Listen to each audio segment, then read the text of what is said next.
Hello' নমস্কাৰ মোৰ ৰাতি চাউণ্ড ভিডিঅ'লৈ আপোনালোক সকলোকে জনাইছোঁ স্বাগতম।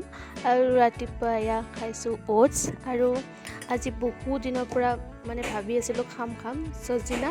তো আজি হাতত দেখিলোঁ আৰু এয়া লৈ আহিলোঁ, ধুনীয়াকৈ কাটি ধুই পখালি ল'লোঁ আৰু লগতে সৰিয়হৰ পেষ্ট বনাই লৈছোঁ। সেইখিনি মই আগতে অকণমান তিয়াই থৈছিলোঁ আৰু এয়া বাছ ধুনীয়াকৈ আলু দি ধুনীয়াকৈ ভাজি লৈছোঁ। আৰু অলপ সময় ভজাৰ পিছত তাত যিখিনি মই পেষ্ট বনাই থৈছিলোঁ আৰু সৰিয়হৰ একেলগে মই সৰিয়হত আদা নহৰু দি দিছিলোঁ।